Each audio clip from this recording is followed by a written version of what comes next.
Good morning. How are you? I've moved my mic, so I'm just checking the levels. Okay, we're good.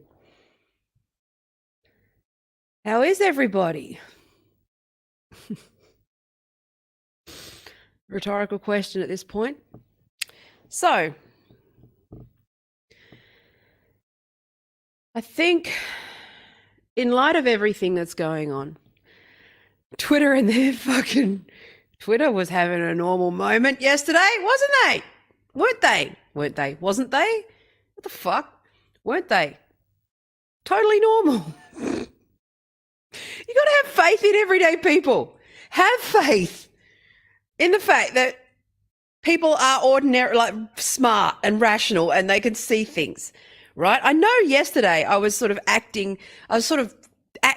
surprised, right, that there are people who kind of see what we see and think it's fine and normal, okay? That's going to happen. But have faith in the vast majority of people. Right, I was talking about this morning, right, on Twitter, about people who think that COVID's fake, or people who think all these things. So yeah, crazy is going to be crazy. People are nuts, and people believe stupid shit. Okay, but have faith that they don't 100% believe everything all of the time. Everyone believes something fucking stupid. Okay, I believe it's stupid shit too, but most people are still quite capable of just witnessing things and seeing things and seeing what's going on. And all they need is somebody to point it out. And that's where I come in, because I think it's time. I was going to do like a corporate induction, but I'm just fucking whatever. Just stream it. But I think there's going to be a whole bunch of people in the next 6 months. I mean, it's happening. They're all falling away, right, from this cult. And it's a cult. If you're new, it's a fucking cult. Don't at me, right? People are going to be falling away from it, and they're going to realise, right? And in yesterday's case, it's in light of the UK court hearing where people are like, oh, they keep claiming they're transing kids, but why is there a ruling on it? Because they're transing kids. All the stuff that they keep saying never happens keeps happening, right? When it comes to the overreach, when it comes to things like critical race theory, when it comes to, some of the batshit stuff, right? And everyone just goes, oh, I didn't know about this. What happens? Talked about this the very beginning, when I first started doing YouTube, was it's a journey. It takes years. I'm a political scientist by qualification. I've worked in digital. I study this shit. I know this shit. I'm a feminist. And even I was fucking amazed. Right? So what happened with me was someone just went, "You're a TERF." And I went, "What's a TERF?" I thought I was just talking common sense and having an opinion. Suddenly I'm transphobic. Nah, not the case. Okay? Anybody who thinks that can go fuck themselves. You're an idiot. But then, obviously, I went into the journey. I've been studying this shit for 8 years. I saw this sort of weird cultiness forming around fandoms. But I hadn't joined the dots, right, at that point. Even when I was called a TERF, I hadn't joined the dots. And I've spent 8 years sort of crazy boarding this. I then spent the last 3 years intently crazy boarding it because I didn't realize just how I thought 8 years ago that I was sort of starting to see cults form and that there was potential for them to form. I had no idea that they were already in mainstream thought. I had no idea how pervasive a lot of this stuff was. And so I've gone through this. So what I thought is, as a veteran of the culture wars, for those that are newly peaked or newly cancelled or looking at expressing an opinion that may or may not get them in trouble, what I thought I'd do is give a few little sort of tips, okay? I've done a Twitter thread about it because I think this information's not out there. I think when you go through this, it feels like you're going through it on your own and you feel very isolated, right? It is very much like leaving a cult because it's a cult, okay? Now, first thing you need to know, if you are seeing that you were wrong about the trans kids thing or wrong about one thing, okay, the thing that becomes apparent very, very quickly is that you're wrong about a lot of stuff, okay? Even if you're smart, even if you've got a degree, especially if you've got a degree, because you think you know it all, right? You think there's things that you're going to go through, right? It's a process that you're going to go through. It's very much like a grieving process. But trust me, you end up better on the other side. I wasn't fucking doing videos, right? I was in business. I was running a digital agency, sort of never getting time to write. I was working on my book in the background, but was never getting done. I was talking about some of the political implications, right? I've been trying to write my book since we were trying to diagnose Trump. Like, this is how long this book has been fucking coming. But things keep changing and shifting, and my research keeps changing. But what's happening? What's happening to you? If you're like send this to new TERFs or people who are thinking of like becoming a TERF publicly or thinking of speaking up at work about critical, like all of this diversity shit, okay? The diversity cult, whatever you call it, right? If you're thinking about sort of going into this thing, there's a few little landmines and mistakes that you can make. I'm starting to identify that there's a clear sort of process that goes through, but there's also an opportunity, right? There's learning opportunities and all those things, right? You actually end up being a better person for it in the end, if you're open to it. Now, Sweary Life Coach Tay is here to save the day. Welcome. So let's think about it. So let's say you have been very online, right? You're a journalist. Let's put yourself in you've got a following. You've said stuff. Let's assume that you're not anonymous, okay? You're running an account of relative influence, right? Or you're a brand manager, or you've done this, and you've made some sort of statement, and you've backed a wrong horse, and you realized that you are wrong. Okay? You've brushed up against the cult, right? The wokeism cult, which is what it is. You've brushed up against it, and it's the magic eye painting. You suddenly see the sailboat. You suddenly see the optical illusion. It suddenly becomes very crystal clear that you've been catastrophically wrong. on a thing, okay? Because maybe you were someone who, like one of my first videos was interviewing Alicia Henley, right? Who was one of the people who was calling Megan gender criticals TERF and fighting with them and calling them names and calling us horrible things and using her PhD as a weapon. She's actually open about that, right? Hi, Alicia. She then realized that she was wrong. Okay. Now, I had a slightly different experience in that I just came to I've always been a feminist. I didn't know much about the issue. I read up on the issue. I had my dissonance poked and I went, oh, that's interesting, because I'm just curious. I'm someone who goes, oh, it's just automatic for me to go to the other side and go, oh, what are they, trying to seek understanding. I've talked about this before. You've seen how I work through a process. My instinct and an automatic reflex is to sort of engage with ideas I disagree with, right? That's not a lot of people are like that, but I am. So my journey is a little different. But this is universal. When you this is called an identity quake. It was not James Lindsay who coined it. It was a book in the 60s, right, about self-esteem. But so when you realize that you are catastrophically wrong on a thing, and especially publicly catastrophically wrong, okay, and this is going to happen more and more as the lawsuits happen, okay, because there's all these people that have been warning about the lawsuits. The lawsuits are coming. It's written in law. People's eyes and ears are not going to deceive them for long, right? When you see a generation of girls with broken voices, right? Or the mutilation that's been occurring with young kids, okay? It's happening. It's going to happen, right? The class actions aren't far away. They're going to start. Let's just assume that's happening, okay? Now, there's going to be a point where people you're probably here already. You probably realize that you might be wrong. You might be curious, right? I don't do fast-paced YouTube snappy videos. I do live streams and you watch me think. It's what we do. We do stream of consciousness. I have a rough plan of where we're going to go, but I engage with comments from time to time and we think things through.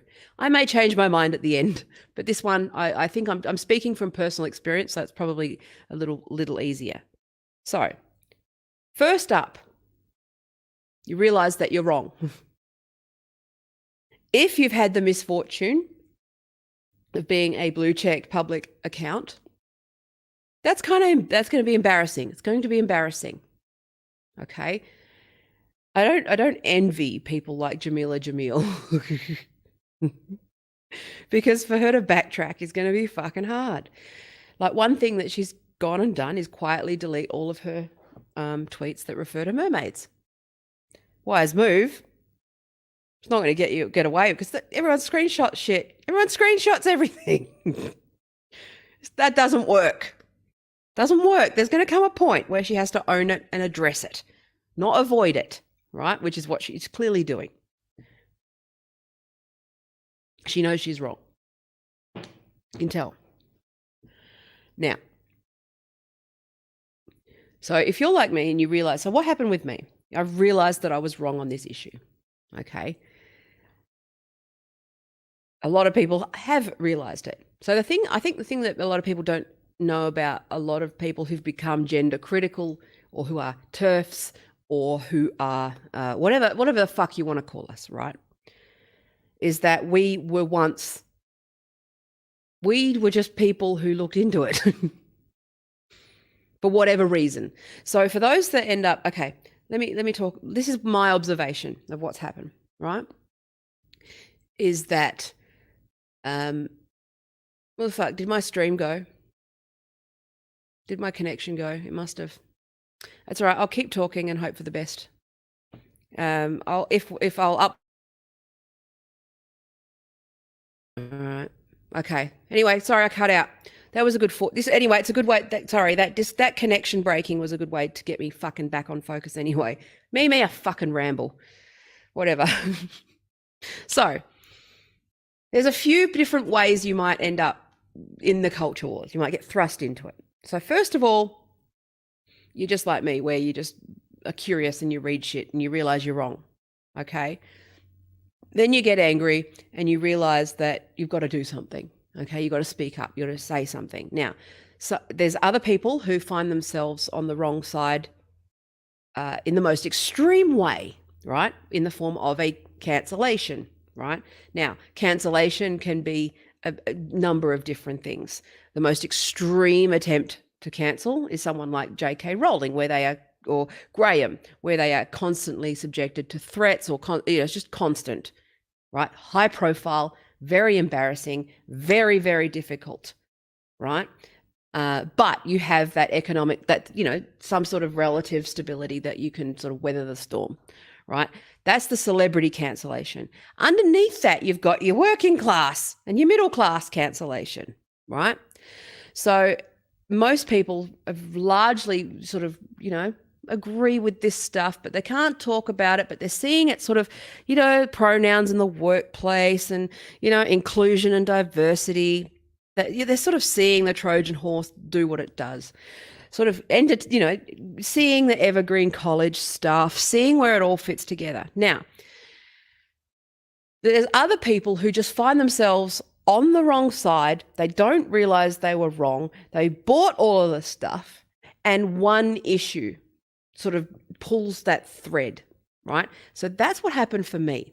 So for me, it was actually more like when you realize that you're wrong on one thing with this culture wars thing. That's why when we talk about there being sort of pillars to the culture wars, or here's if you're a lefty and you've been in the cult, of wokeness, right, or wokeism, one of the books that may have been pilloried by and banned is Douglas Murray's Madness of Crowds.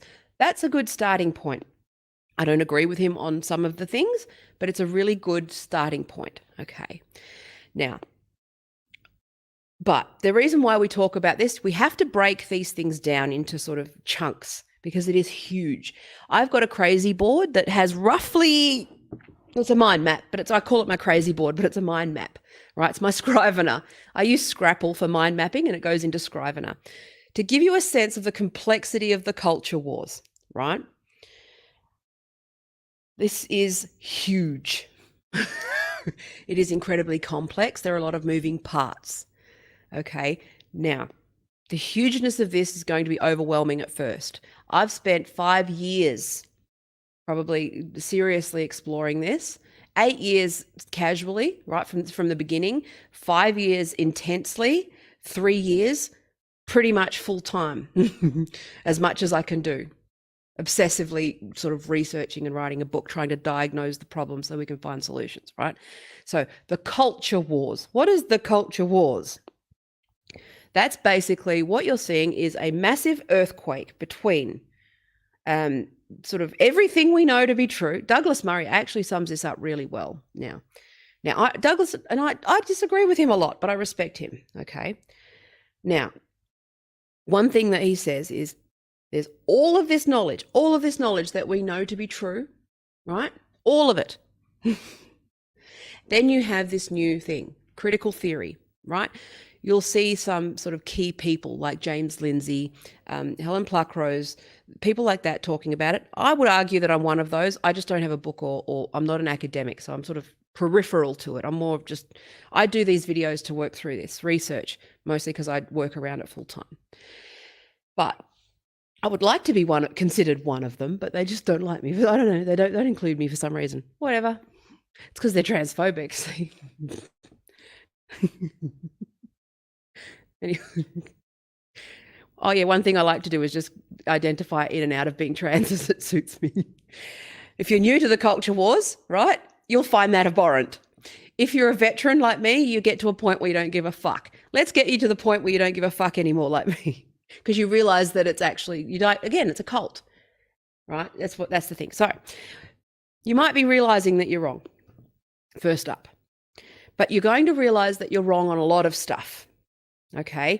You're also going to realize and feel quite angry and betrayed by some of this stuff, okay? So if you're like a traditional lefty who just sort of paid lip service to this woke stuff to be polite, or went along with it because it was right, but your gut was telling you that something's up.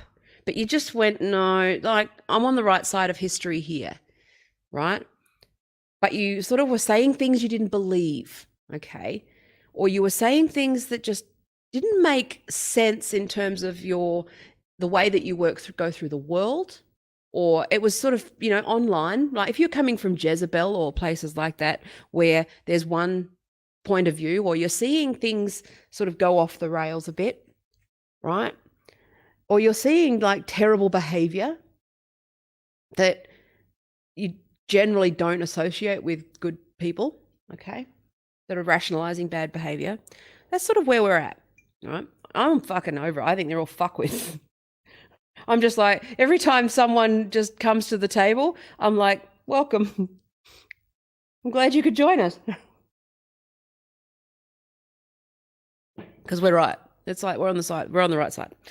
So, now, so there's a process that you go through with this stuff. And it is very much like a thread being pulled. Now, if you've got like lots of time on your hands and patience, you can go through some of my old videos where I was going through a process that I think is worth, I might write this down into something a bit more coherent. But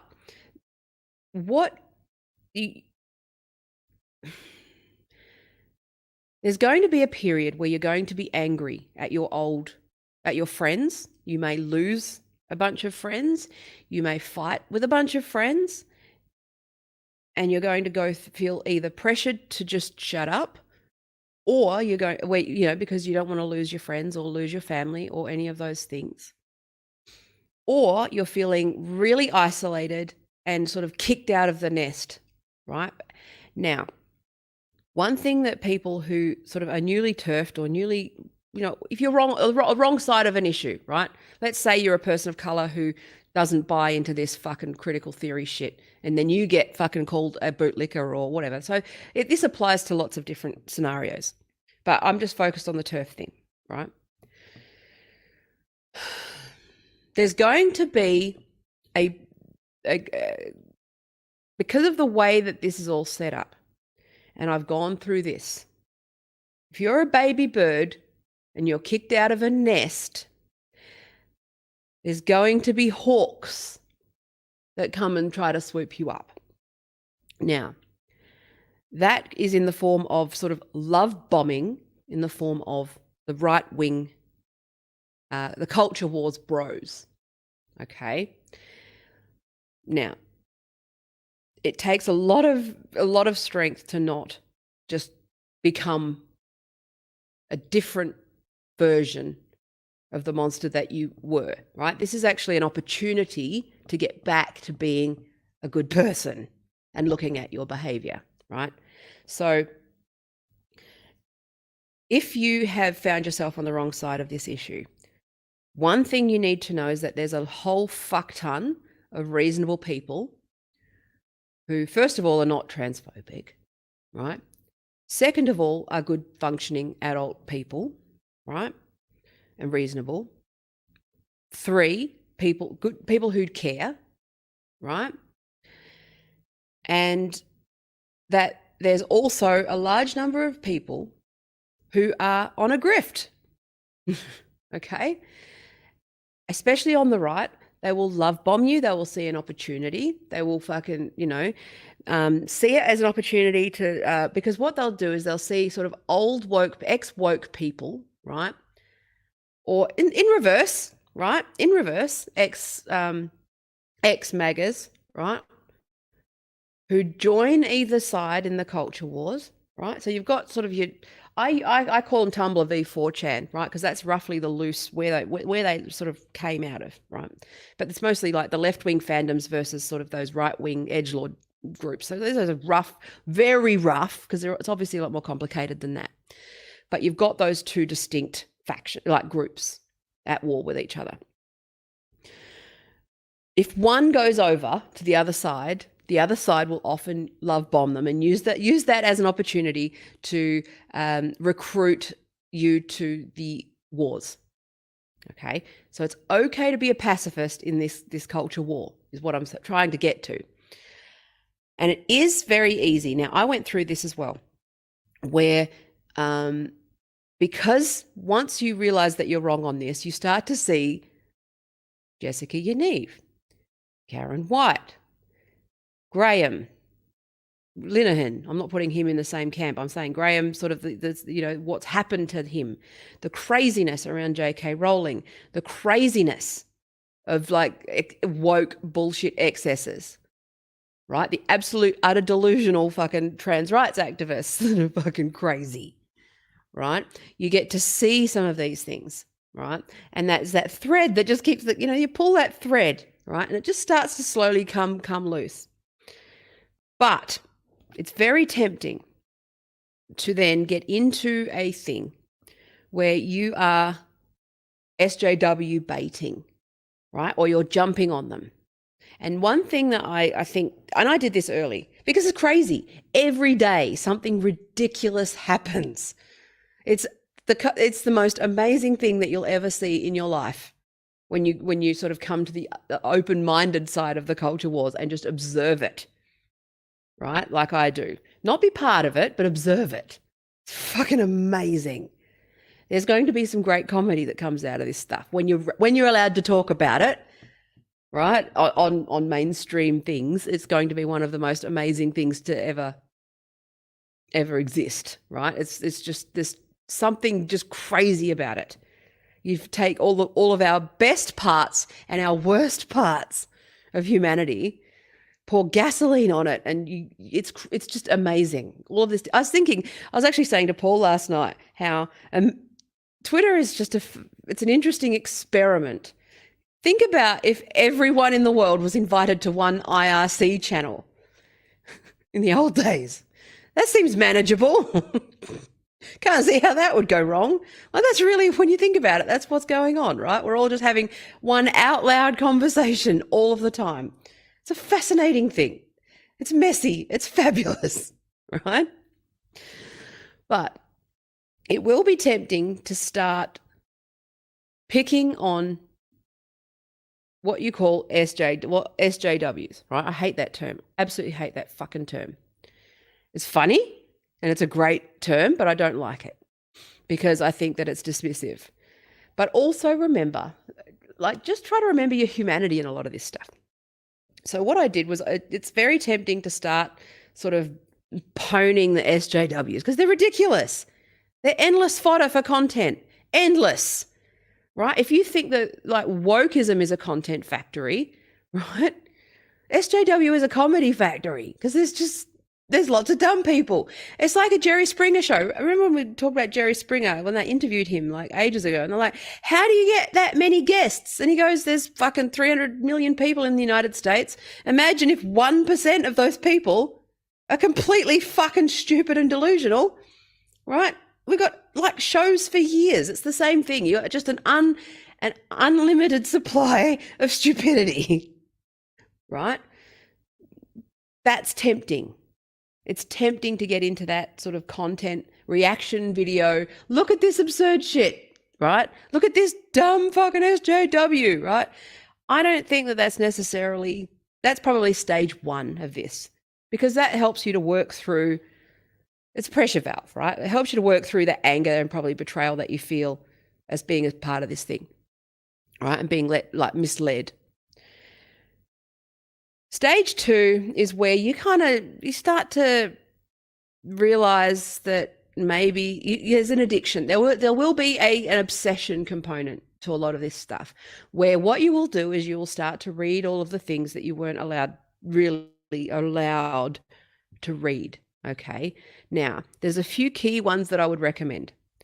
I would recommend The Madness of Crowds. I recommend that one. That's interesting. So I'd like to write sort of a more feminist, lefty version of that if I can, because I've got a different take on it.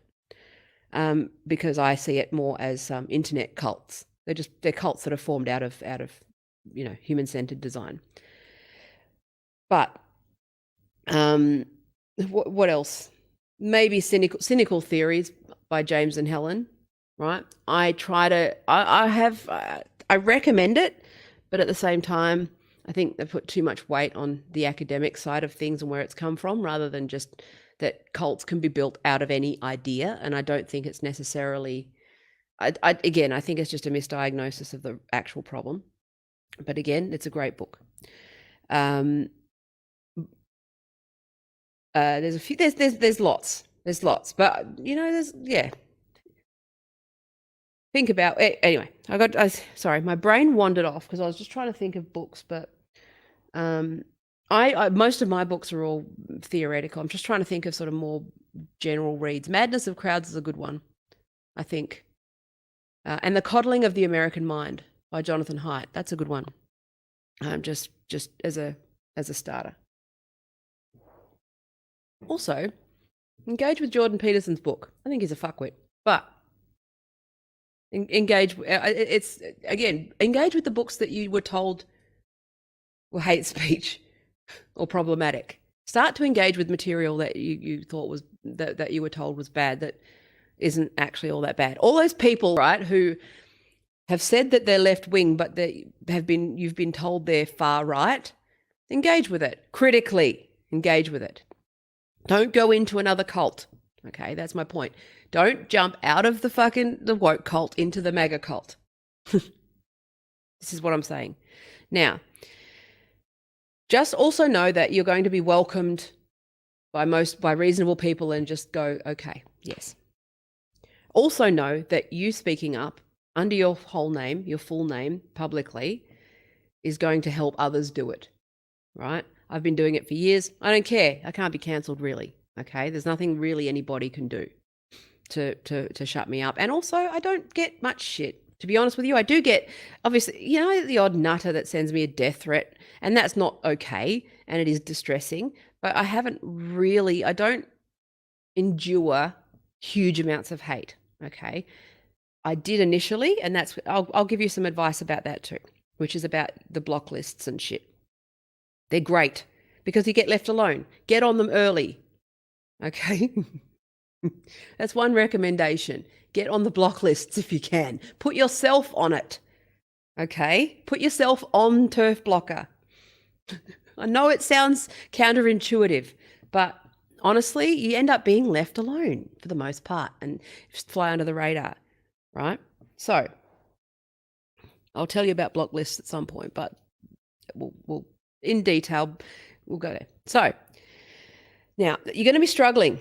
You're going to go through a grieving process. Don't fucking start SJW baiting, okay? But know that you're going to be love bombed by the culture warriors. You're going to start watching Tim Pool obsessively. And again, I'm not saying Tim Pool isn't. I do it. Watch his stuff. I find on balance, most of his stuff is pretty good. Okay, I don't like the culture warrior stuff, but it gets me sort of. It's a good culture wars news channel actually to find out what everyone's outraged about on any given day. That's actually in the US. Okay. Also, don't let the United States dominate your thinking. If you're outside of the United States, don't let that dominate your thinking. Because a lot of my diagnosis with a lot of the culture wars is that a lot of this has come out of the United States.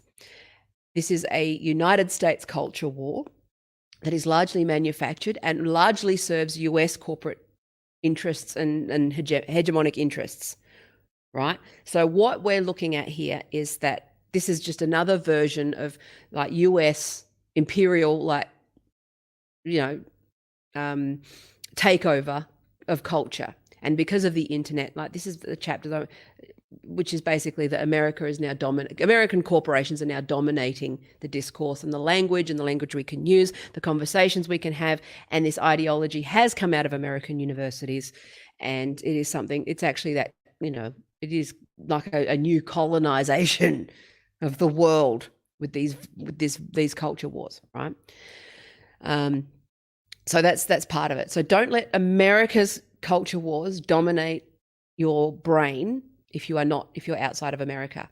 If you are inside America, start looking outside, okay? Because they don't know what, okay, here's one thing you need to know. Americans don't know what fucking Marxism is. They have no fucking idea. They've been brainwashed. They have no idea what Marxist fucking or socialism is. They don't know, right? And that's by design. There's a lot of history with that. It's too much history. I'll go off on a fucking 7-hour tangent on that. But Just know Americans do not know what Marxism is. If you start fucking and if you're parroting things that you don't know about or know well or know in depth, i.e., if you haven't read Marx or don't understand the sort of broader history of Marx, you don't know about Marxism, especially if you're in America, okay? Like, you can't, like in America, they largely equate Marxism with Marxist Leninism and Stalinism, not the application of Marxist theory pretty much worldwide in every social democracy, right? So this is one of those things where Americans just, they're screwy. Americans think that wokeism is the far left. It is the center. It's the center right, okay? The Democrats are center right. All right. If they're pushing it, it's not far left.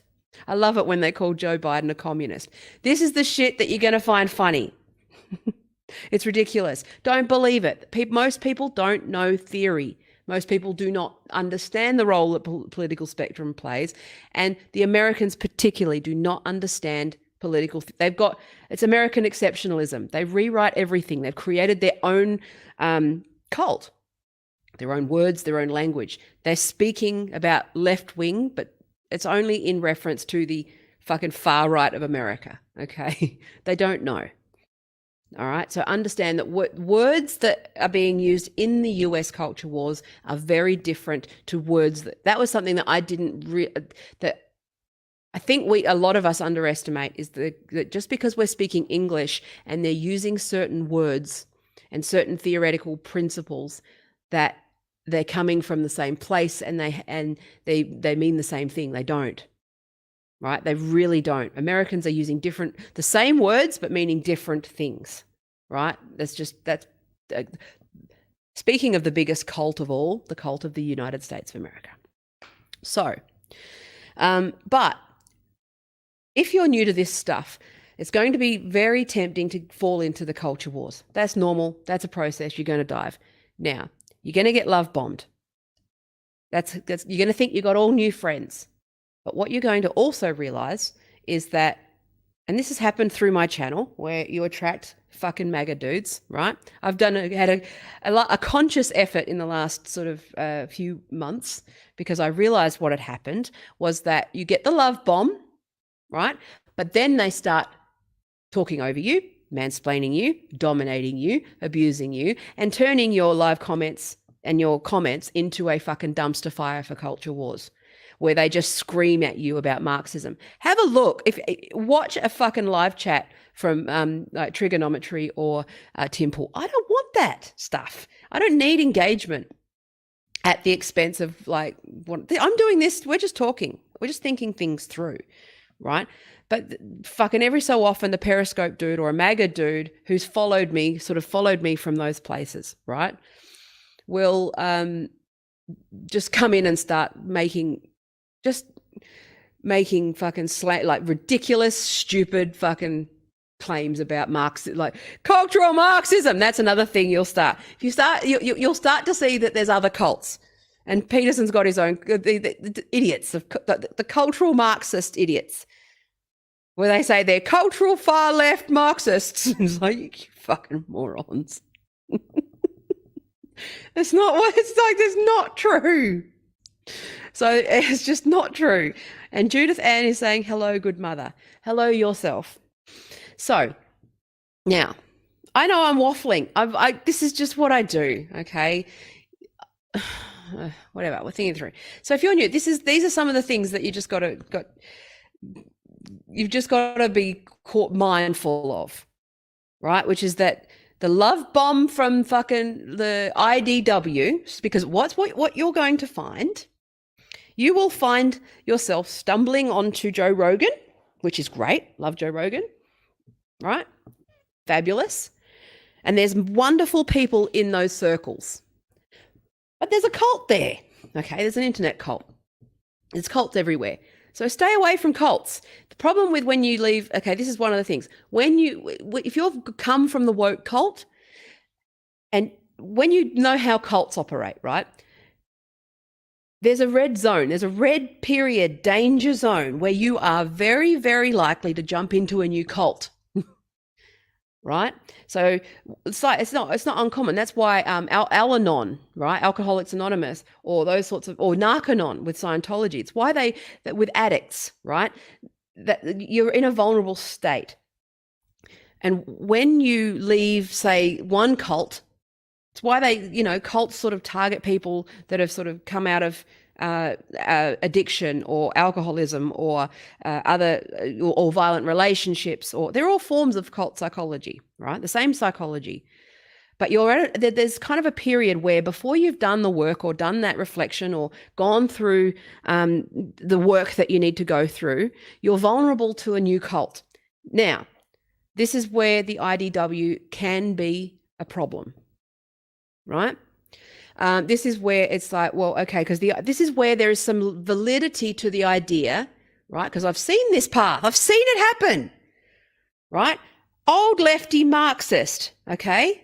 Me, feminist, Marxist. I was fucking angry at what at how women were being treated in this TERF stuff, right? I was angry. I felt betrayed by everyone around me. I felt hurt when I realized how misogyny is not done and over, right? I felt anger and just fury at left-wing men and their fucking, just how disgustingly misogynistic they are, right? And how quickly they're willing they are to jump on the TERFs because they fucking hate, and all this kink stuff and the BDSM shit and all like defending all of this fucking stuff. There's a thread that pulls when you get called a TERF. There's the thing that happens where you just go, you are a fucking misogynist. Holy shit. Now, that could actually have an impact on a marriage. I've seen this happen. Now, this is one thing that you need to be aware of as well. This will affect your relationships. If you're in a relationship with a man who's a lefty man, right, who is into sex workers, right, and defending the rights of sex workers, right, and is sort of about all that kinks and sort of polyamory and all that sort of stuff, that when you're a liberal feminist, you kind of think, oh, that's kind of, he's an open-minded kind of male feminist dude. But then you get called a TERF, the magic, it all just becomes clear. Okay, a lot of it becomes very clear, and it can affect your relationship if you're not in a healthy one. Okay, there's that warning. But then you also are at that sort of risk, that sort of period where you're vulnerable to other cults. And that's where that MAGA IDW love bomb can hit. So this is what happened to me, which was that I just sort of went on there's some validity to the idea that the IDW is that, stepping stone, because it's not so much, I don't think it's necessarily the people in it that are to blame. I've seen it happen. It's not actually something that is necessarily, I think denying that is something what we need to stop doing, because you see it jumping out of the frying pan, right into the fire, but we need to talk about it in the context of jumping from one cult to another. It's not necessarily being radicalized. It's about when you are called a TERF or a transphobe or a fucking whatever the fuck, okay, whatever, racist, whatever path you took to get here, right? You're going to go through these stages of grief. You're going to go through that stuff, but it's an opportunity to do the work so you don't go through that again, okay? So for me, a lot of people will be coming here through the trans kids route, where they realize with this court ruling that maybe the TERFs have a point, right? Or you're thinking about speaking up because there's a legal judgment that sort of backs you, right?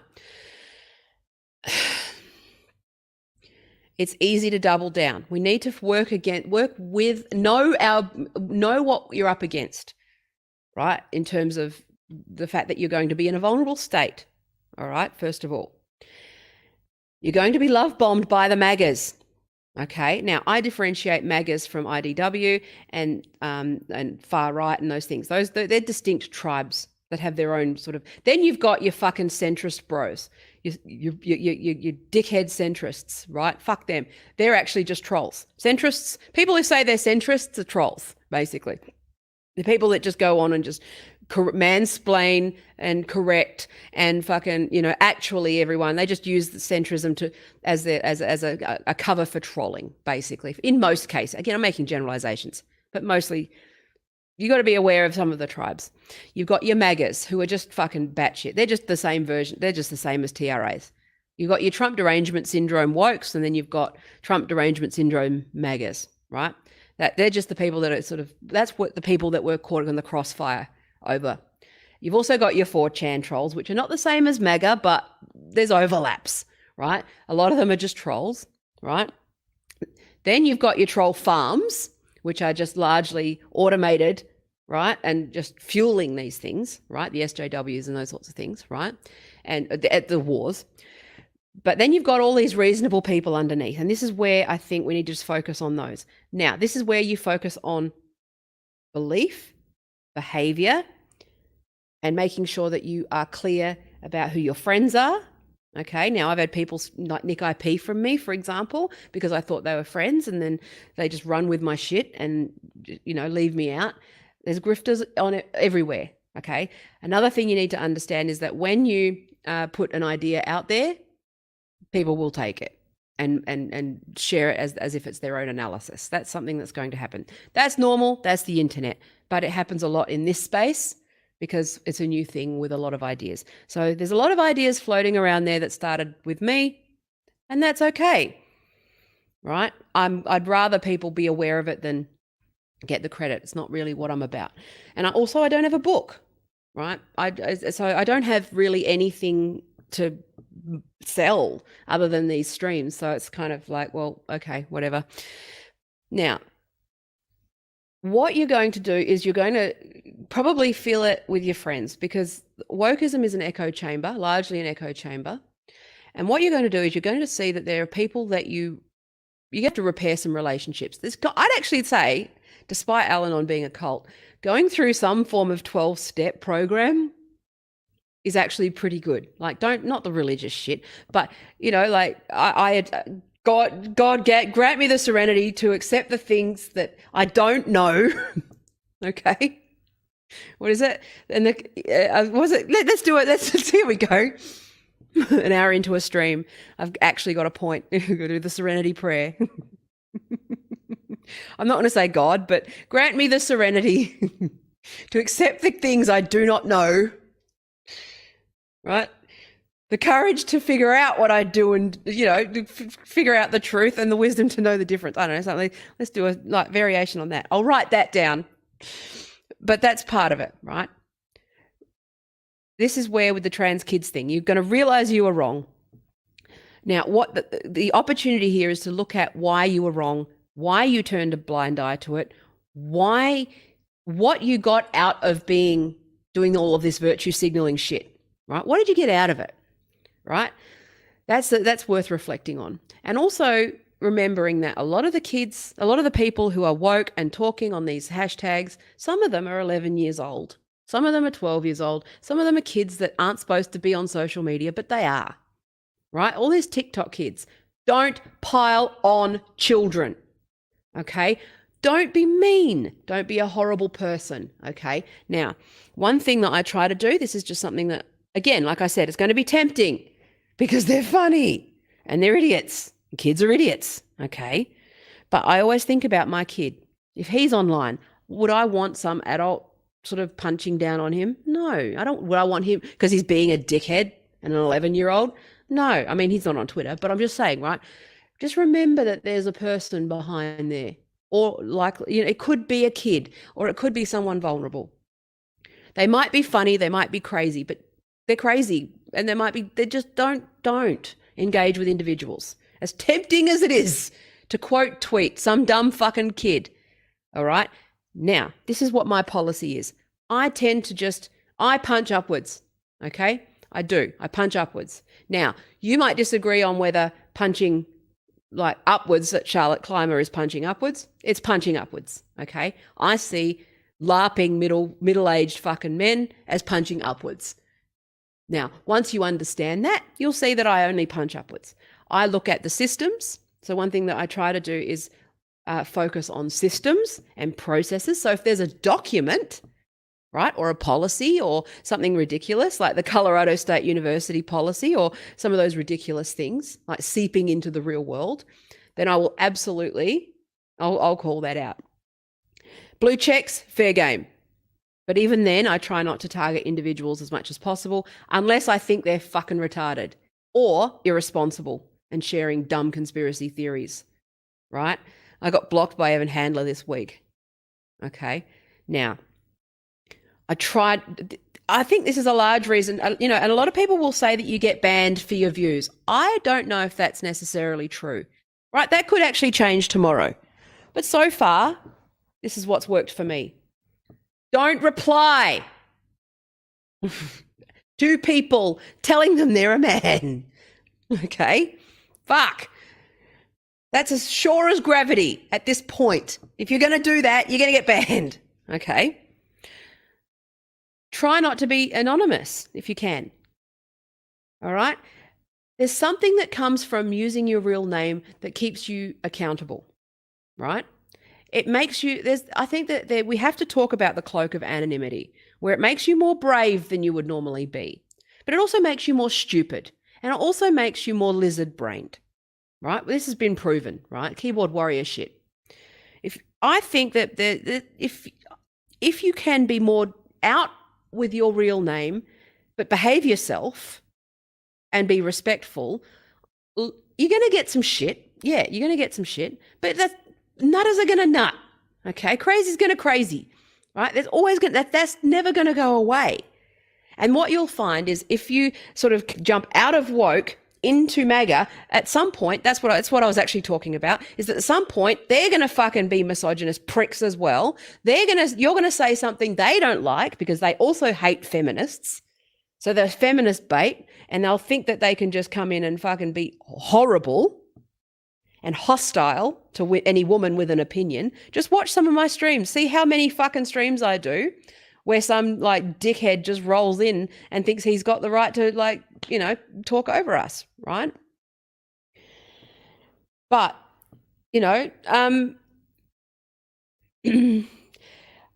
I respect that Kat's putting rules in, but these are my rules. But yes, are you summarizing my rules or giving your own?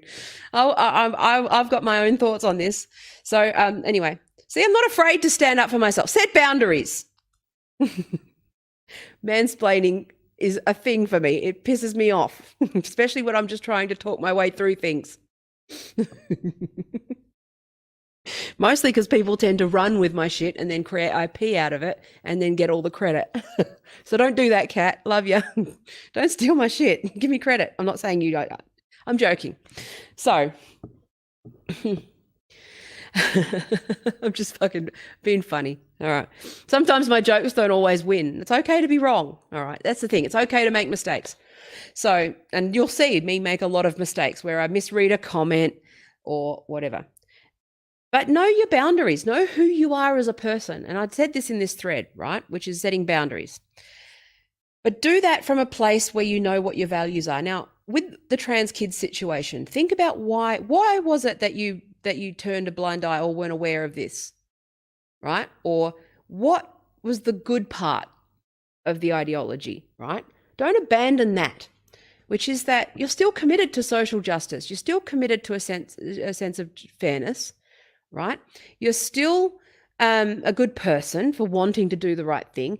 You're still, I think most people don't want to hurt children deliberately. I mean, there's a lot that fucking do, and there's a lot of pedos and creepiness. Be prepared for that, okay? It's very uncomfortable stuff. Once you start getting into the sissy porn and just everything, it's really uncomfortable. This is why you need to really give yourself some permission to go, well, it's okay to have meant well and saying you didn't know. It's what you do when you do become aware and then you ignore it. That's the thing, right? You haven't fucked up if you don't know. You don't know what you don't know. You're up against propaganda and gaslighting and manipulation, and that's okay. You did the best. You did what you could. You did what you thought was right and what you were told was right. No one's going to like penalize you for that. Okay. Now, I think a lot of the beef that gender criticals have with people like, say, Jamila Jamil is that she does know. She does know. All right. That's, I think that if you, as long as you're somebody who didn't really know or didn't want to know or were ignorant, but when faced with the choice, you didn't, you know, you did the right thing, you're going to get nothing but love from people. Sometimes it just takes longer. Again, we're working against all these biases, right? I acknowledge that. You can't call it a cult and then not treat it like one, right? Which is that when you get out, the main thing is that you got out. It's not what you're going to have to face stuff, and that's painful. But the main thing is that you finally did get out. But it's going to be difficult, okay? You're going to be tempted to be like recruited by MAGAs, and also you could just set boundaries straight off. Who am I as a person? Set boundaries. What will I and won't I accept, right? I will tell people to fuck off on stream, right? I will, right? Sometimes I'll get it wrong. Sometimes because I think a lot of people don't realize how many moving parts there are when you're streaming, that you kind of just quick snap judgment with a comment, you see it and you misread it and you might think that it's more aggressive than it is, especially if it's an unknown thing. So we're fighting against our own heuristics there as well, right? Which is a pattern. There's a sort of pattern, a rule that works for, a behavior that works for 95% of the time, but 5% of the time you're going to get it wrong. Okay, that's like with mansplaining. Mansplaining starts with there's a whole pattern to it, and it goes and escalates to a point where they start, you know, being mean and threatening you and harassing you and then getting people and dogpiling you. It starts here. That doesn't mean that all of it every time some man comes in and starts correcting you that he's not behaving in good faith. It just means that 95% of the time it escalates. Right? When you set boundaries. So you've got to treat it as if it's 100% of the time.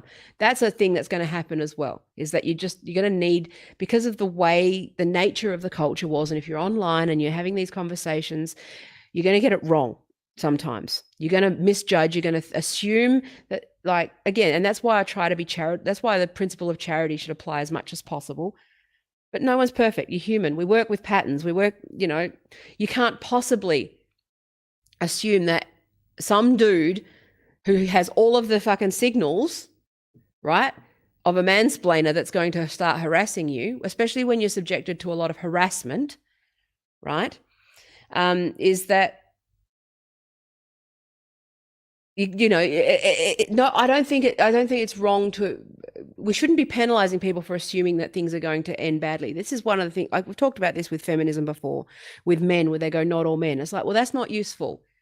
Right? Because we have to assume that every man who wanders up to us drunk could kill us, because statistically it starts there. And when you reject, and what happens when you reject, it's not that every man you reject is going to kill you. It's just that it starts with you having to reject them. You see what I'm saying? Like that's where the misunderstanding occurs. It's the same thing with mansplaining, right? That's why mansplaining is just a thing, is a pattern. Unsolicited advice and sort of, you know, talking over, explaining, usually escalates to threats online, right? When you set boundaries, right?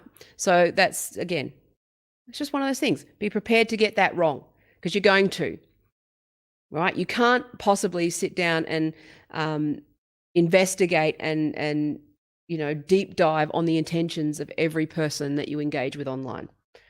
Now, another thing you need to do, use your Twitter filters. Turn on the filter where you only get notified by people who follow you. Okay. Now, you may miss out on a few people, right? But trust me, right? Not that you follow, but people who follow you. Right? Now, yes, some will get through the cracks, of course. They'll realize that you've got that filter on and follow you and whatever, but you can block them as well, right? But what you can do, because then what happens is that actually calms down a lot of stuff, right? People who aren't following you, replying to you, usually they are people who are just fucking going off and talking shit or you're in a thread. You don't get notified of the reply and you don't see it. And a lot of this stuff is that you end up being a better person when you don't see that stuff. What people say about me is none of my business. Basically, it should be the policy. Okay. Now, and I know if you're coming out of wokeism, being addicted to your replies and seeing what everyone is saying about you is going to be very hard habit to break. But that's going to be something that's a tip, right? Use your filters, right? Your notification filters, because then you're not tempted to reply and you're not tempted to get into the garbage fire, right? Also, make sure you get on the turf blocker. Get on the programs. Now, there's programs that, turn it back on them, right? So there's these dumb fucks, right, that have created a bunch of block lists. Now, block lists are lists of like Twitter accounts that they deem alt-right or right-wing or there's one called turf blocker. Now, the problem of keeping lists aside, which is what they do, you have to accept that you're probably on a list now. If you're out and on these things, accept that you're going to be on a list, right? That's terrifying, yes. But I've been out. I actually have my Twitter account out, real name, website, business, phone number, right? And all of these things. I hide. I just do fuck it. You're going to dox me. I'm going to be the easiest dox ever, right? It doesn't bother me. Okay. Now, that's different if you're famous, obviously, and it's different if you just sort of attract the wrong fucking psycho. However, if you are not responding to replies because you're not seeing them, right?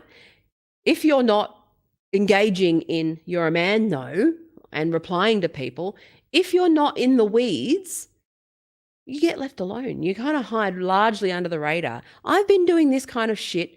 The kind of shit that I get away with saying on my own feed, right? I'm actually surprised I haven't been cancelled yet, like that nothing's really come out of it, right? So I'm just saying that there's other sides to this as well. Cancel culture is a thing if you're a target. Okay, now that could change tomorrow. I could become a target. That could, I have been a target for bullies before. I'm not saying it's not real and it's not distressing. I'm also saying that there are ways to sort of get around it and sort of mitigate the risk, right? There's ways to just conduct yourself. Don't punch down, only punch up. Talk about systems and processes and ideas rather than try to be the principle of charity. Use your filters, right? So you don't get fucking notified of every little troll that fucking calls you whatever name. You go, fuck it, whatever. Haters gonna hate, right? Nutter's gonna nut, right? Literally, because they're jerking off, they're gonna nut. All these things. Don't just let it go. Have all the stuff in place. Okay. Isn't what cowardly? Kat said, isn't that cowardly? Be prepared. Yeah. It's not cowardly. It's just survival, right? In my view, right? So, well, I don't know what you mean by isn't that cowardly. Can you clarify? Also, your questions are not coming up on the stream because you're on my personal Facebook page. So if you wanted others to see that, it's not going to show up. But that's okay. Anyway, what was I going to say? So Kat's sitting there summarizing, so it's good if you want to see that on my Facebook, but it's not coming up on the chat. So I'm engaging with a chat that's not showing. Cowardly not to be open. It's not about not being open to different views. Are you saying hiding and filtering? No, that's just good digital. That's just sensible. It's not about not being challenged. That's not at all what it is. It's about not being harassed and trolled and self-care and not being in a dumpster fire where you're constantly having to engage in stupid, pointless. Get off Twitter in general. Twitter's pointless. I monologue on Twitter, but I don't get into the weeds. I never have. Right? And people retweet me and engage with me, and I engage with people that I recognize and my regulars. But why do you care what some rando thinks? If it's a blue check, yeah, right? If it's a journo, yeah, right? But like I said, if they don't follow you and they're nobody, what do you care? Who cares? Right? That's my point. What people think of you is none of your business. It's not cowardly. It's not about being closed-minded. It's about fucking survival. Part of the reason is that all of these systems are being used to keep us engaged and angry and tempted to get into the weeds. If you're arguing about clownfish, you're wasting your fucking energy. It's a pointless argument. Don't argue online with idiots. There's no point. That's what I'm saying. Punch upwards. Right? If you're going to punch upwards and make it, you'll see I do content that is shareable and engaging, and I only engage with people who are going to grow my audience or whatever, right? Or with people like I said, people I am interested in what they have to say. I don't give a fuck about like some rando. And especially don't care about being challenged. It's like, well, if I want to be challenged, I'll go. I know how to go to a library and look up things. I will go to authoritative sources and look it up myself. I'm quite capable of challenging myself without being actuallyed by people 24/7, right? Fucking mansplaining is a problem. It's like, well, no, how about you just like, I find people who correct people generally, I find it quite rude, right? Because I think that there's a way to do it, which is to not correct. I've said this before. There's engaging in ideas and building on a conversation, right? And then there's builders and destroyers. There's people who build, and then there's people who just tear down and correct. I don't engage with destroyers. I engage with builders. So you can build on an ideal, right? You can build on an idea, right? And that's okay. And this is maybe where people need to learn Socratic thinking, or there's a way to discourse. If you anyone, male, female, anything, you're not going to have a good time with me. Because it's like, well, I'm working through a thought, and your thought, I'm of the view that if you've got strong opinions on something, you set up your own channel and fucking get off mine. That's just my view. We're riffing at the moment, right?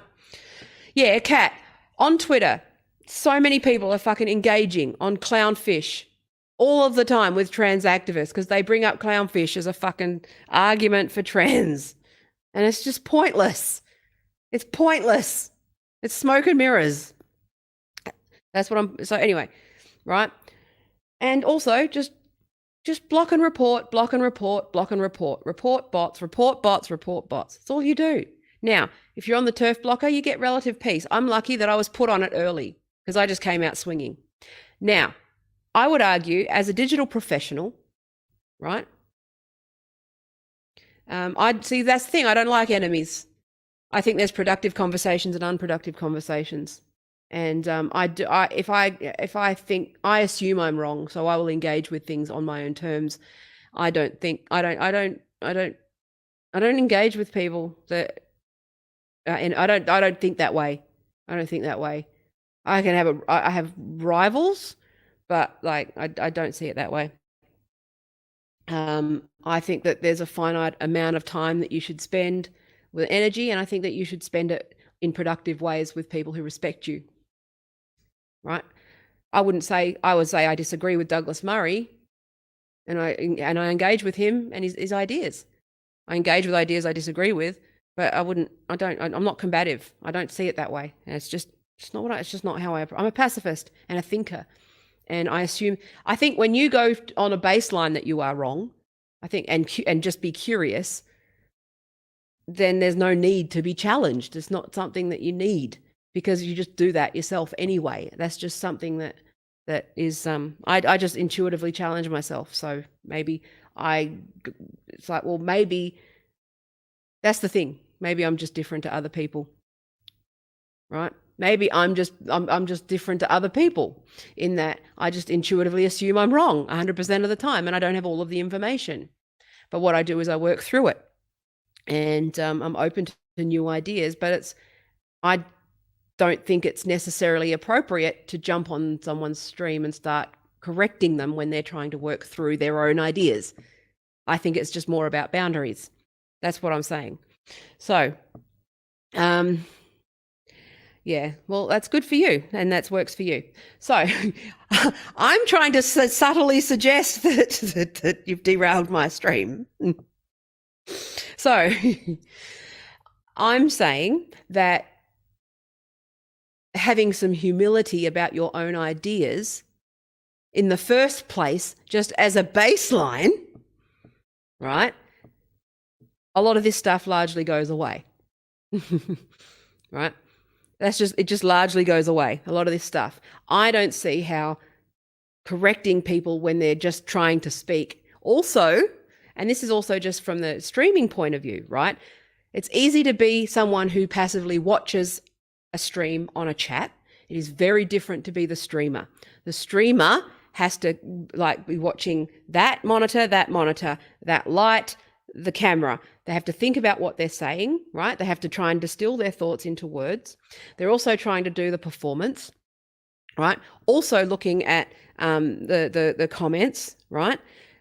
Some of the comments are great and productive. Some of them are trolls, right? Some of them come in, make it very unpleasant, right? So it's actually more about from the streamer's point of view, right? Especially, I'm just saying from my point of view, coming on and correcting my stream or correcting me while I'm working through it myself, right? And maybe that's just my personality, is that I think that when someone corrects me when I'm in the middle of a thought, or there's an undermining aspect to that.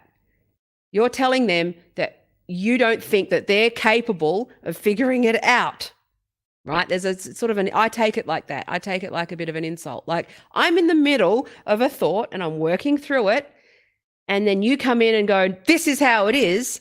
It says, well, you're too stupid to work through the thoughts yourself. That's how I take it. That's how it's received by me. And that might be just my ego, but I think I'm perfectly capable and smart enough to work through ideas myself without some centrist, dick-waving periscope dude coming in telling me that things are cultural Marxism. And Jordan Peterson's diagnosis, or James Lindsay. It's like there is a gender aspect, there's a sexed aspect to this, which is that all of the men think they're correct all of the time.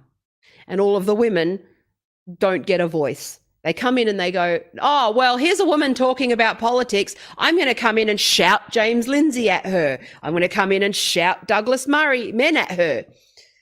There's a whole dick-waving aspect to it. And it's like, no, I'm working through my ideas. I have read their ideas, and here's why I actually gave James Lindsay some of those fucking ideas. So listen to what I've got to say. That's my view. Sorry, no, Kat. I riff off. I forgot about that. I just moved. Sorry. People misunderstand. I have a tendency to do this. Again, I was trying to explain the streamer's point of view, which is that I'm riffing and then you use that as a launch pad and then it becomes larger than life. So this is the process of sort of riffing. I've been on the receiving end of that, where someone sees a comment and they're streaming and then you misunderstood and then they launch into a thing. And I felt hurt by it. I need to get better at explaining that I've moved on. Yeah. I'm just riffing now. I was actually exploring the thought, which was that why I feel like, and again, that's work that you maybe need to do on ego. Like maybe that's a part of me, my shadow, because a lot of my identity is attached to being smart and gifted, right, and very intelligent, that when someone undermines that or makes me feel like being told I'm made to feel stupid is actually a trigger for me. But at the same time, I also think that it's a fair boundary to set, which is to let me finish, or let me actually just put a wrong idea out in the ether without flapping the dick around and saying, I'm right, here's this. That's what I'm saying. It's all about the intent. If it's to build on rather than correct, then that's cool.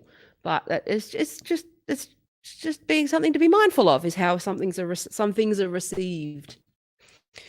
On the other side, when someone's just working through a process and a thought, and then someone just comes in and goes, nope, we're doing it this way. That makes you a dickhead. Actually, a man who stole some of your shit knows better than you. Maybe that's just my issue I have to work through, like I said. But you're going to actually go through this stuff, and you're going to feel wrong a lot of the time. You're going to feel isolated. So you know.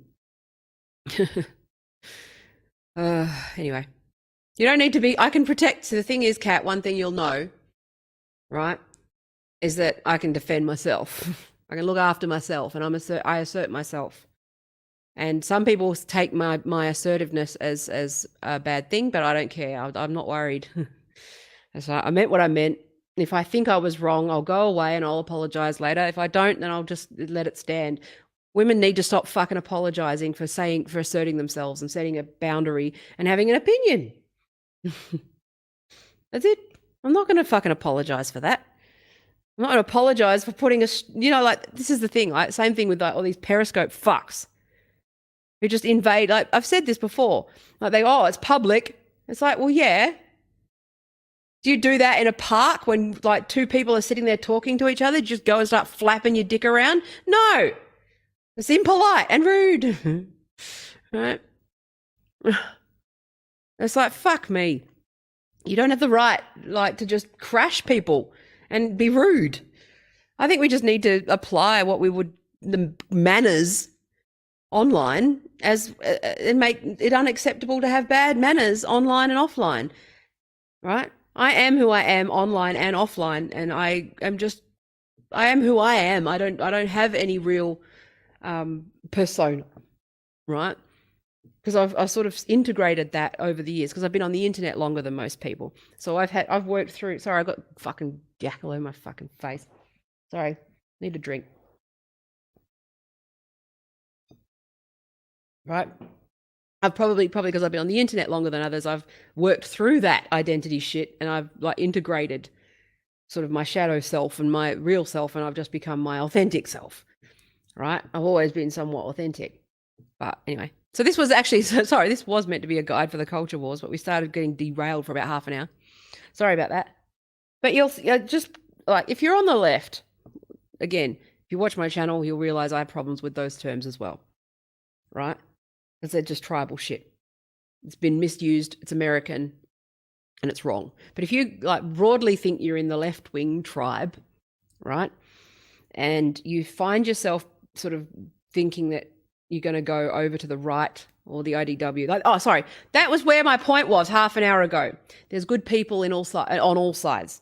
So, engage. Like the IDW is sort of a sort of launch pad into sort of more radical tribal stuff, but that's for people who sort of see the tribal wars, the tribal aspects.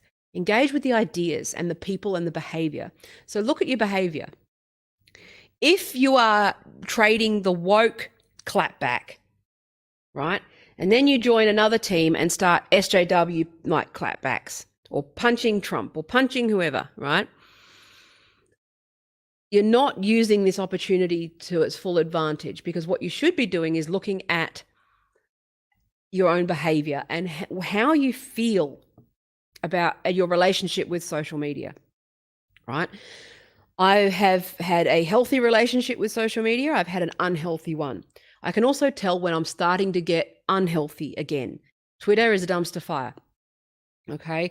You can get it can become consuming, and it will.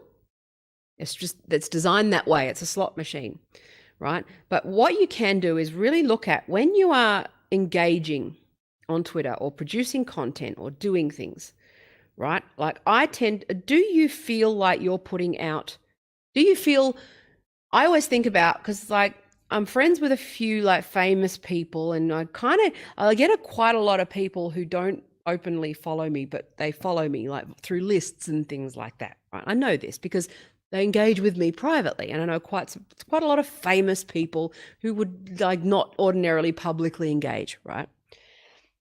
But but I always think about the impression that you leave when someone lands on your Twitter feed or your Twitter page, right?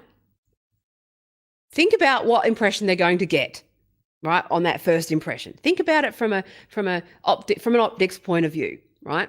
And because a lot of people, like, that's what I've tried to get through to Graham on into the optics of it, how it looks when someone lands on. You've got to sort of balance it out and try to not, for someone who's unfamiliar with this shit, right? You don't want to look crazy. It's easy to look crazy, even when you sort of anything to do that touches the culture wars. It's very easy to look crazy and obsessed quickly, and also look kind of like a bigot and like you're obsessed or fixated. So just be aware of that. But also think about not only that, but think big picture about not just about being sort of found out or cancelled for a bad tweet, because that's fucking stupid. That's probably going to happen to anyone. If you're a target, that's going to happen, right? They're going to find something, whatever. It's more about making sure that you're not really a target in a way that that you don't make yourself a target, right? Famous people aside, or public figures aside, because they're in the crosshairs anyway. But for your average person, don't go out swinging and make yourself too much of a target, right? But also, if someone accuses you of X, Y, Z, right, you don't want someone to land on your feed and agree with them, right? You want them to see complexity and nuance and, all of those sorts of things, right? That's why I like to bait and switch some of my titles on my videos, because people will watch them and see that it's actually a bit more complex, right? But we've got to face the fact that some people just fucking go out of their way to make themselves a target, and they engage in like unhealthy, they're addicted to Twitter, right? They're addicted to Twitter, and they're addicted to that fucking hit, that dopamine hit. That's unhealthy. That's an unhealthy relationship. Also, don't be a bully, okay? Don't, do you feel good? You can tell. Trust me, you know in your heart of hearts if I'm telling the truth about if you feel good about the content that you're putting out there and the interactions you're having, or if you're doing it to get that fucking hit, right? Are you married to this issue, or are you fucking it? Is it a one-nighter and you're just trying to get your rocks off, right? Is it like, is it a nutritious meal, or is it fucking McDonald's? I try to actually, I don't always get it right. I'm not sitting here as a fucking, it's easy to lose your cool, right? Very easy, because it's psychological warfare. It's a tool, it's a weapon, right? But I try hard to go, all right, I'm going to put something out there that people value and come at something from a different angle, or think things through. I'm not going to sit there and try and start wars for the fun of it. And I've said this about, there was a point where Ricky Gervais got that really unhealthy relationship with Twitter, and then he backed away and he started to be smart again. And I observed this happening. And there's two different motivations, right? Which is that are you provoking people, right, in order to challenge their thinking, right? What's your motivation? Are you provoking them to challenge them, or are you challenging them to provoke them? Now, if you're challenging people to provoke them, then I think you need to look at what you get out, why you're attaching yourself to issues that are actually quite serious underneath. Watch yesterday's video. It's crazy, it's insane, it's funny, it's bonkers, but there's a face to it. There's a human cost, there's jobs, there's lives, there's reputations, all this stuff. We do need to look at the optics of the movement, and you do need to look at the motivations of those that attach themselves to these things, right? There's good people on every tribe. There's sort of people that are trying to just get conversations happening. They're pushing for free speech for the right reasons. Really get to understand. Here you go, rule number 8. Be skeptical, be less trusting of people's motivations, right? Grifting on all sides is a thing. Now, there's people that are, and this, people are going to accuse whatever, right? The first thing when they disagree with you, they're going to accuse you of fucking being a fair weather grifter or whatever. I've had like separatist feminists accuse me of that when I told them that maybe singling out individual like trans allies was not a wise idea, right? And then they fucking scream at you that you're a grifter and you're not a real feminist. That's going to happen. But for you, get a good radar, right, for motives. Question the motives. Like, again, let's put our media studies hats on. Okay. Now, there's nothing wrong with making money out of this, right? I have a donation thing on my website. I'm trying to do it so that I can talk about this stuff full time. I'm doing the exact same thing that others are doing. I don't get much money. I mean, fuck. I'm just amazed at how much Tim Paul makes on one stream, man. It's crazy. It's like, oh man, if I could make a quarter of that, that'd be fucking, I'd be happy. Anyway, but I'm just sorry, side point.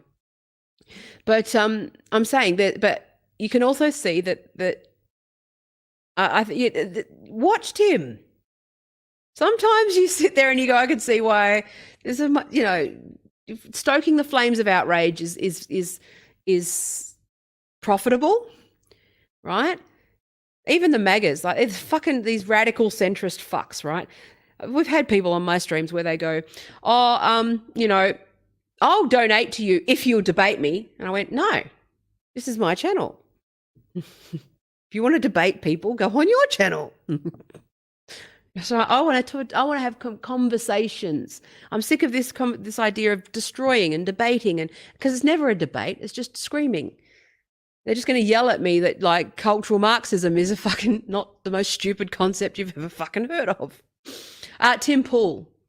Tim Pool is really, I like Tim. I think he's got his head on straight. I think I really like Tim Pool. I respect him immensely. But his audience is fucking insane. And that's the problem. Also, okay, here's another thing. Actually, that gets back to my point about the IDW. The intellectual dark web. Now, I'm actually going to talk quite a bit more about some of these things, I think. Now that the election's over, now that the US election is over, I feel there may be a space for us to talk about some of these things in a slightly de-escalated manner. And that's what I'm going to do, is I'm going to try and criticize the IDW objectively, as objectively as I can, as I see it through my digital lens, right? Through my political digital, whatever the fuck lens we're talking about, tail lens, right? But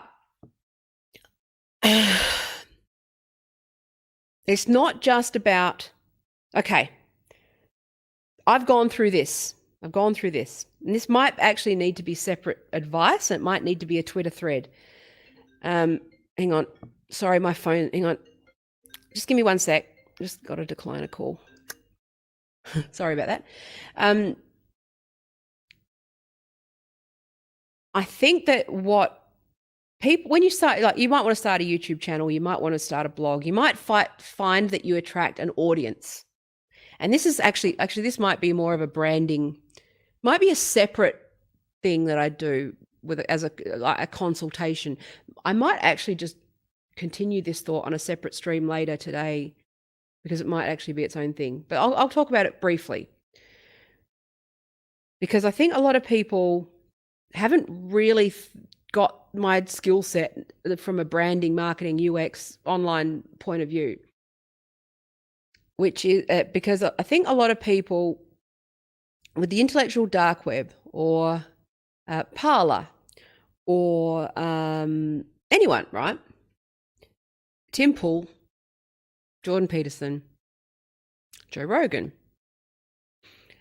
that I think it's a bit of a cop-out to say that I'm just trying to think.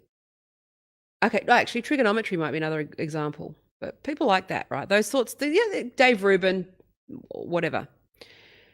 I think it's a bit of a cop-out to say, but I'm left-wing, my content is left-wing, therefore I shouldn't be held responsible for the tribe that I've built or the audience that I attract or build. Because I think that there is a responsibility there, right? And I think that might be the conversation that we need to have, which is that the IDW, yes, while it does have thinkers in it, right? And the people who are participating in the sort of the public part of that conversation, they do attract culture wars people, and and they kind of turn a blind eye to it, and they take their money. right? And they'll take their money and they'll often pander to it in order to get money. And that's something where I feel a little uncomfortable, because there is a responsibility when I do feel a responsibility when I have someone on my channel. And this is why I think when I have a guest on, I do think hard about who I have on, right? I can just have on whoever, right? Whoever will talk to me. I could just talk to sort of random right-wingers and people and debate bros. But I also sit there and I think, well, how many fucking Ians from yesterday do I want to attract? I don't want to attract the audience that they bring with them, right? And I think that that's where I think the marketing and branding and social media strategy stuff comes in, because it's you got to think through your brand, think through who your audience is, but also think through if you're going to go on YouTube or produce content in any kind of serious way, right? I wouldn't say that I'm very serious. This is just my outlet. But if you're going to do that, right, if you're going to set up a podcast, you are responsible largely for the tribe that you build, the cult that you build. You become a cult leader. And I think when I'm sitting here talking about cults, and I'm talking about sort of the unintended consequences of this stuff, and I know the true fans principle and fandoms and those things, I can't exactly sit around saying and criticizing the cults when you know that you're using the same principles as building a cult, a tribe. You're building a tribe, you're building a cult. You're doing the exact same thing that has caused this problem in the first place. So for me, I'm extremely conscious of a responsibility that I have. I'm not afraid to set boundaries, and I'm not afraid to just ban people. And that's why I also make sure to be clear about actual transphobics. People that actually do hate trans people or engage in the behaviors that I don't agree with, which is bullying of trans people, right? That's the thing where I think I am quite happy with a small audience of good people who behave well and conduct themselves well. I don't want a wide audience of dickheads who bully people, right? That's just not how because I feel like there is a responsibility there for the tribe that you have. And that criticism I think needs to be taken on board when you've got any kind of large audience, right? That you do think about the kind of people that you're bringing on and attracting at every turn, right? It's like when, because like I think, talk about Ben Folds, but he talks about there's a Ben Folds famously did a cover of a rap song, Bitches Ain't Shit, back in the 90s. Fucking hilarious. It's brilliant. It's one of his it's a brilliant cover. It is hilarious, right? And he writes about this in his book where he did it's a cover of Dr. Dre, right? Listen to it. It's fucking great, right? And funny.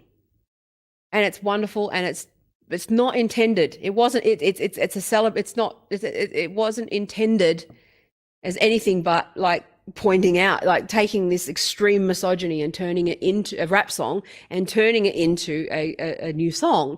But it's sung rather than rapped, and part of the art of that. Now, Ben writes about this in his book, but he also pulled it earlier in the year, right? Around like Black Lives Matter and that sort of stuff. He pulled it, right, from streaming services, and he got a lot of shit for it because all of the culture warrior bros are like, fucking nah.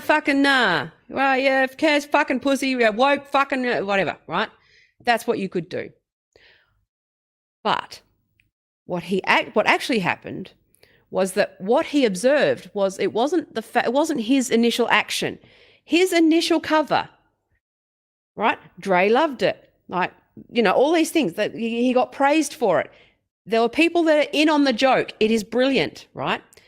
But what he started to see when he was performing it was rooms full of middle-class white people laughing and black people not laughing in his audience, right? That's what he said. And that's somebody who knows how to manage his audience, right? And that example sort of applies here in this case, where I know I'm just riffing on this. It might be a separate thing. But I think that that's where a bit of fucking empathy rather than just oh, well, free speech. This is where the free speech bros can get fucked, which is that I think that you got to be able to read the room, right? And even if like your content or your tweets, and this comes back to tweets, right? Comes back to your content, right? Even if you mean well, okay? Now, I'm not saying that histrionics and that you should pander to everyone who's upset. I'm saying that you should use some judgment and understand that there is a responsibility, not completely say I can say whatever the fuck I want, because I can say whatever the fuck I want, but there's also stuff I don't say because I say things that I believe in that moment. But if I'm wrong, I will usually correct it, right?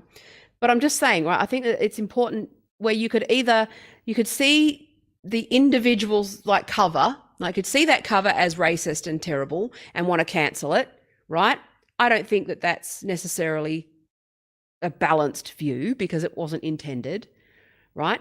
But if you're the artist, right, and you look out and you see a portion of your audience are alienated and upset because of a joke that a bunch of, that you get what I'm saying? Like, it's more complicated than that. And I think that that's where, if you want to go into anything where you're producing content in the culture wars, you have to make sure that you are constantly monitoring the sentiment and the behavior of your audience. Now, I think, honestly, Rogan, fucking cop out. The fact that you ignore it is actually a cop-out. I think that he should be monitoring and taking some responsibility for calling out his fuckwit fans that bully women and, harass Bridget Fedesi if she goes on, harass women on his show, those sorts of things, because it does actually filter down into harassment of everyday woman. It normalizes that behavior, right? That's the thing that they turn a blind eye to and defend, and they go, oh, well, freedom of speech. Oh, it's public. They can say what they want. Relax, ladies. It's like, it's not that simple. It's up to you as the performer and the artist to look at what you're actually creating culturally, or culture that you're creating. What culture are you building? It's the same thing with a CEO. What culture are you building in your organization? It's no different to any kind of digital community. What culture do you want? Do you want a culture that is 4chan where nobody feels like they can come in? And again, that's where inclusion is actually the idea doesn't come from nowhere, right? This is real inclusion, which is making it so that people feel like they can say hi and participate without being attacked. I think that that's something that you need to make sure that you foster, right? And make sure that you connect people. Right. So people who are new to don't we'll laugh, make fun of them and go, I told you so. But be charitable and welcoming to new people who suddenly might have the wrong ideas, but they might need a bit of coaxing. Try again, really think this through. It's an opportunity to do some real personal growth. I've done some great, massive personal growth just by being called a TERF because I learned to understand that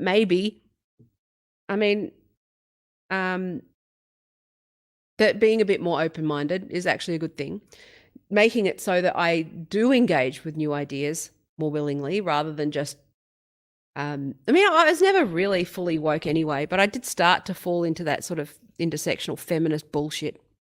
I saw it for what it was because I knew my theory. I know that I just thought it was idiots. Comments, I just thought it was the comment section. I never knew. The thing that continues to amaze me today is just how much of the comment section is in like actual institutions that have like influence. That continues to surprise me. That the comment section isn't just the comment section. But just be honest. Go through it. But you're gonna fuck up, and don't be afraid to apologize.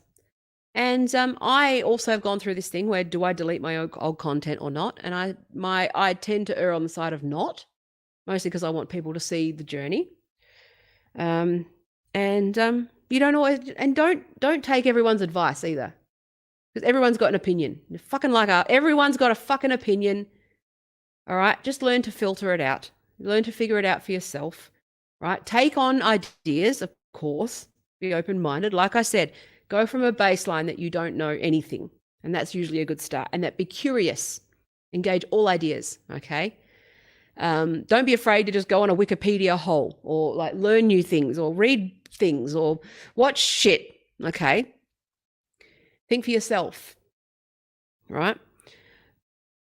Because it is easy to just let people it is easy to take the shortcuts and be lazy and join a new tribe and you know, it's not the answer, but there's a whole bunch of people underneath in all walks of life that are reasonable and smart and good people and aren't bullies and, you know, try to keep it above the waist.